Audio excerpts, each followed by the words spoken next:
and it's my pleasure to introduce Ashley Gulowski. I practiced that, and even I can't get it right, from our own faculty, the Faculty of Medicine. And Ashley, you're going to tell us Strengthen Later Life, the Forgotten Guidelines. Yes. Over to you, Ashley. Thank you. Okay. Good morning, afternoon. Thank you. Welcome. My name is Ashley Gulowski, clinical exercise physiologist and researcher in the Healthy Aging Research Group here at the university. Obviously, today my talk is in Strength in Later Life. So has anyone seen this infographic before? Hands up. Okay, these guys are all my faculty, so they don't count. Anyone else? Great, good. These are the Chief Medical Officer's physical activity guidelines. So they encompass an aerobic component, drawing attention to minimizing your sedentary time during the day, and specifically for older adults to improve their balance. Educated guesses on what's missing? Strength. Hey, excellent. Yeah, so this bit in the middle is our strength guidelines. So looking more closely at the strength guidelines. So again, these are the UK's Chief Medical Officer's strength guidelines. And what they tell us, so everyone from age 19 and above, to build strength on at least 2 days a week, to keep bones, muscles, and joints strong. And they give some examples. So going to the gym, performing yoga, or carrying heavy bags. Does anyone know where these come from, these guidelines? Has anybody seen them before? Silence. This is exactly why I research this stuff. Okay, so these ones are the World Health Organization guidelines. So they contain two very important differences when we compare them to the UK's guidelines. Anybody with eagle eyes, can you tell me a difference that you see between the UK and the World Health Organization? Yes, great. So they include all major muscle groups, okay? So in order to do strength training according to the World Health Organization, you have to use all your major muscles. Any other difference? I think we say 3 days a week. We say at least 2. These ones also, 2 or more. Last one. Intensity. You got it, great. You must work at a moderate or greater intensity to meet these guidelines, okay? So these are 2 very important differences. We don't include these. So given that, the UK has mentioned carrying heavy bags. Who here struggles to carry bags from their car into their kitchen and is so out of breath by the time that they do so? Yeah, so that's not going to be strength training for you according to the World Health Organization, okay? So really, you do need to have that intensity, and you do need to work all your major muscle groups. So why do I bang on about strength training? Okay, so strength training is so important, not just in later life, but throughout the entire lifespan. And this is why. So if you see this blue figure here, this figure represents somebody who has been strength training their entire life, okay? And so they have built up quite a bit of strength. On the other hand, this red figure, this low line, represents somebody who has been sedentary, hasn't participated in effective strength training, and therefore, they have hit this threshold. This is this disability threshold. So if you don't have enough strength, then you eventually lose your independence. So you're no longer able to do the things that you want to do daily because you have lost the strength to do so. So those are the 2 extremes. This green figure, if you see, they have had the same trajectory, so they've been also sedentary for most of their life. But hey, realize strength training is so important and started to perform that. And what happened is they have now, instead of being on this trajectory to be disabled, they have now put themselves further away from that disability threshold. So the earlier you do that, the further you put yourself. So every time you participate in evidence-based strength training, you put yourself further and further from that disability that will happen when you age.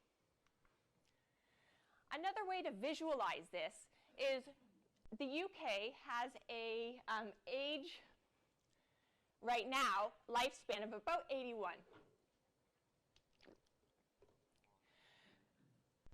But most people on average will start to see a functional decline and poor health as early as 60 on average. So we spend those last 20 years in poor health. Optimally, we want to live in this area, this light blue area, for as long as possible. And this is called the disability-free lifespan. So we really want to minimize or compress this time that we spend in poor health, pushing it as far, far away as we possibly can into later life, okay? So because strength training is so important for that disability-free lifespan and being able to do what we want to do for as long as possible, the research questions that I posed for this study were, are older adults aware of the strength recommendations in the physical activity guidelines? Do older adults believe they're meeting these guidelines? And if so, how? So what activities are they using for these guidelines? So I spoke to older adults online via one-on-one interviews. And for this for this presentation, I'll be able to just touch on some of the findings. So of course we talked lots about the guidelines. We talked about barriers to strength training participation, motivators to strength training participation, and solutions to increase the uptake of strength training participation. So awareness. I asked older adults, first of all, had they heard about these strength training guidelines? Nobody had. And then I showed them this and what they had to say. I honestly can't say that I ever recall seeing that. The answer is probably no. No, I haven't come across these. Bearing in mind, these have been published since 2011, so over a decade. So then I asked them, so looking at this, do you believe that you're meeting this? How do you believe that you're meeting these guidelines? And we have answers like this. I'm more than meeting them because I do masses of walking, which is a muscle strengthening thing. So we know that actually walking is not a muscle strengthening thing. Then we have responses like, certainly, the hydrotherapy I do, the cycling, yes, the walking, all yes. So we have people thinking that some of their activities are strength training, and in fact, they are actually not. So these activities do not build strength. Some other participants said, I'm not as disciplined over that as the other physical activities I do. So just admitting I usually do more aerobic activities, balance activities, but not much strength. Some just said no.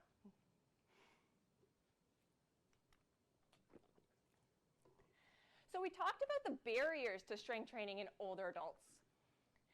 And we had some interesting responses. You always know, don't overload yourself. I never push it. If I'm planning my 80th birthday on top of the mountain, I realize if I was going to do that, I'd have to give up the running. Actually, these are the opposite of what we need to be doing. So if you want to be active in older life, you have to be active now. Okay, you really do, and you have to be active with that intensity that is required to build strength. So it's common, and internal ageist thoughts are common, where we think, you know what, as I'm getting older, I should slow down, be careful, and in fact, that's not the case. But motivators to strength training participation. Older adults particularly love the social interaction, connection, so we had a lot of this. I'm not self-motivated enough to keep doing it myself. I need to go to a class because I can't walk out of a class. You don't want to let people down, so you do turn up, and it's not so easy to find excuses not to do it. Okay, so having that accountability really helped. And I get more benefit out of it and push myself harder because I'm pushing myself against others. Okay, so if you see somebody doing something, you kind of say, well, you know, if John can do it, certainly I can give it a try. So great motivators for strength training in older adults. So finally, some solutions. Increasing awareness, why I'm here and why I do what I do. So please, if you are forward-facing, if you are an older adult, spread the word. Awareness itself is not enough to change behavior, but it's a start. Education. There are so many benefits to strength training. We just don't know them. People just don't know them. So when I tell people the stronger you are, the more likely you are to decrease your risk of cancer, cardiovascular disease, type 2 diabetes. People just don't know that. So we have to do a better job at educating. And of course, the activities. If you're finding something like carrying groceries quite easy, that's no longer exercise. That's just physical activity. So that doesn't count. Social. Find a buddy, get social, do it together. So this is a whole long sentence, but essentially we see a lot of things, or we hear a lot of things, 42% of the population is doing strength training. Well, I would urge you to interpret that with an abundance of caution, because what older adults might be putting down on those surveys may not be strength training, okay? So be very careful. And again, like I said, researchers and practitioners, if we're in the room, please do spread the word, okay? Accurate information and providing ability-appropriate classes for older adults. If you want to read more, it's under this title. A lot of people just go for walks and don't do anything else. So you can go ahead and read that on your own time if you like. The second part is I went on to ask exercise instructors what they thought about exercise and the guidelines with older adults. Are strength training prescriptions for older adults aligned with the guidelines? So I asked our exercise instructors in the UK. And again, I'll just touch on a few themes. So again, we of course talked about the guidelines. We talked about barriers to strength training and the differences in the interpretation of strength training. So awareness. You would hope that our exercise instructors knew about the guidelines. Some did, some didn't. We've got very aware of the guidelines, but what guidelines? There's probably lots of guidelines. So mixed reactions from our exercise instructors. I asked them, okay, well, where do you get your knowledge? So how do you know how to prescribe strength training to your older adult clients? Twitter. I design it myself. Well, it wouldn't necessarily have an evidence base because I just don't know of any. So this raises concerns that our older adults who are even trying to build up their strength by going to a personal trainer, by going to an exercise instructor, maybe aren't getting the best prescription possible. So I asked them, okay, here are the guidelines. Do you implement those at least? Do you do something with them? No, not one. I don't use any kind of guidelines, and there's no real thought of prescription.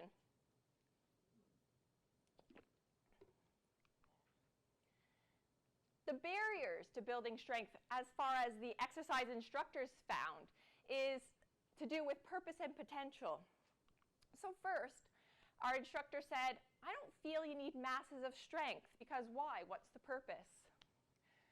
So unfortunately, if you remember that strength curve, every time you get stronger, you push yourself further and further away from that disability curve. The stronger you are, the more likely you are to reduce that risk. So for every 5 kgs of strength you build, you decrease your risk of another 15% of cancer, decreasing 15% of cardiovascular disease. So there is a purpose to building strength. One instructor said, older adults don't think they have the potential, and that's a big barrier, because if they even try to tell, they try to do an effective program, older adults just don't think they have the potential to build that strength. And in fact, they do, of course. Language, a huge barrier.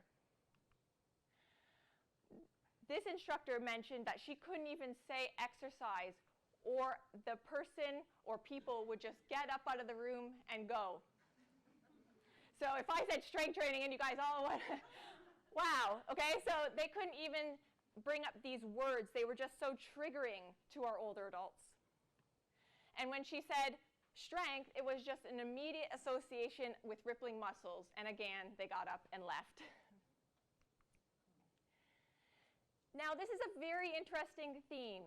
Our instructors interpreted these guidelines in very different ways, okay? So for this one, they thought that they looked at the guidelines and thought, okay, or they had strength training, and they thought that's probably not engaging.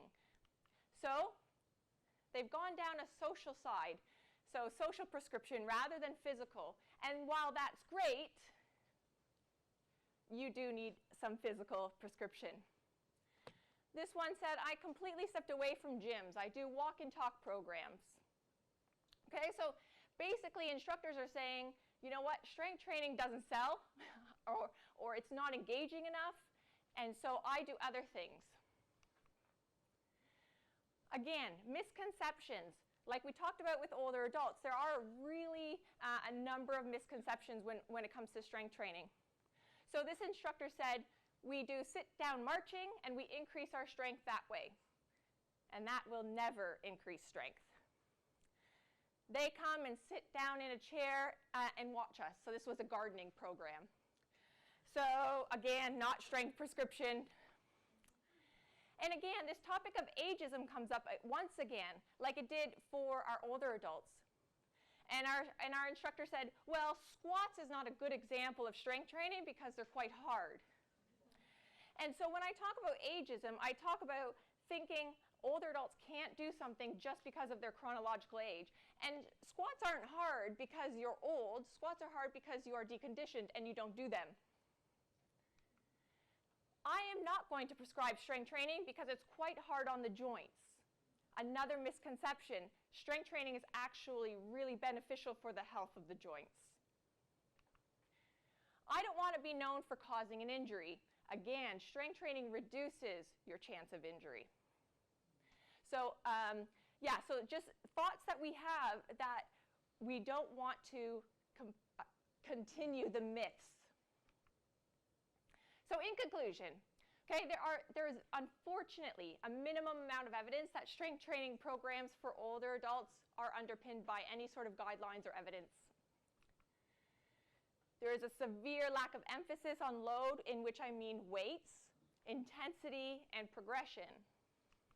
So what do we need? Do we need to put an implementation handbook together for our instructors? Do we need to update our teaching materials?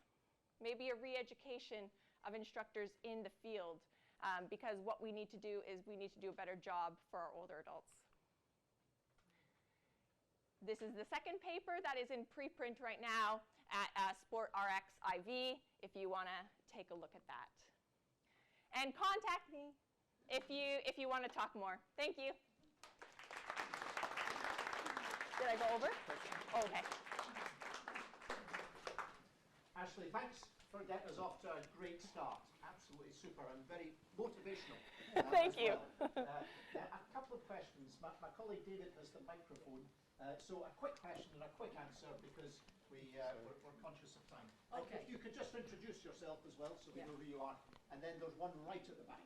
Okay, hi, my name is Julia Horn. I am 62. I am a weightlifting, powerlifting champion and instructor. Fantastic. I'm also a weight training teacher, and I think there's two things I wanted to think for you to try and research into. Okay. Firstly, go into a gym and have a look at the baseline weights of what's available, because the bars start at 10 kilos and they need to start at 5 and lower. The weights, the starting weights in the gyms need to be lower and the machines need to be smaller because they're inaccessible. Okay, the second thing I think is to have instructors like myself who are a little bit older, who actually understand the process. And finally, I started training when I started at university, which was when I was about 18, 19-ish, and I can assure you that that's absolutely accurate. Thank okay, you. Right, thanks. Thank you. All right, Thank you very great. much. Great start. Okay, thanks. Next question. Thank you. Ashley, does it count? When I'm at the gym, I don't do anything, but I hang out by the weights when the guys are doing it. Hopefully it'll come in by osmosis. Not, yeah. Does Not that- exactly, not unfortunately. exactly. I'll think again. Question right at the back. Hi, Ashley. Thank you. Really enjoyable. I'm Jamie McPhee from Hi, Manchester Jamie. Met University. You've done a really good job of telling us that not many older people conduct strength training, and even that the instructors aren't really aware of what type of activities would be strengthening. So I wondered maybe you could just very briefly tell us what does count as strength training? What should people be doing? Yeah, so, yes. So anything that is harder than what you do. So if I'm being told to give you the briefest, briefest answer. So for anybody, if it's something that increases your effort, okay? So if you were as deconditioned in the fact that you didn't get out of a house, yes, in that case, carrying your groceries to and from would be something that could build strength. But we really do need to put effort and mechanical tension onto our muscles. So we do need to feel and use those weights that I think Julia mentioned. Yeah, starting light and moving up. But yeah, it does need to be something that challenges us. Great, thanks very much indeed.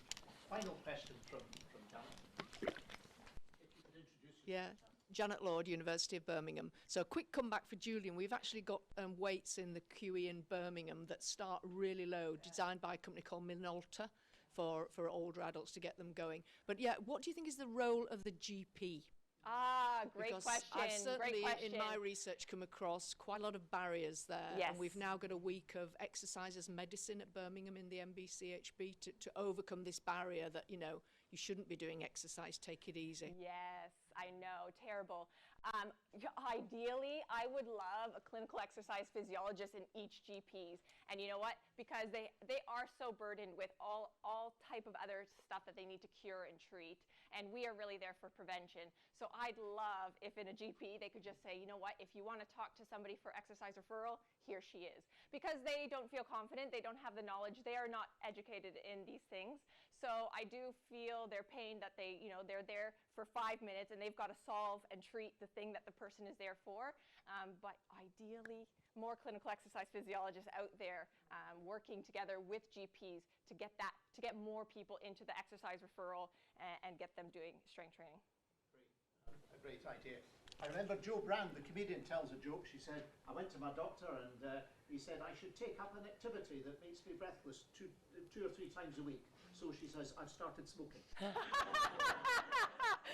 that's terrible. That's not policy. Oh, I forgot to say at the beginning as well, this is being live streamed and so I hope that's okay. So we're all right. Ashley, thank you. Thank you. for getting us off.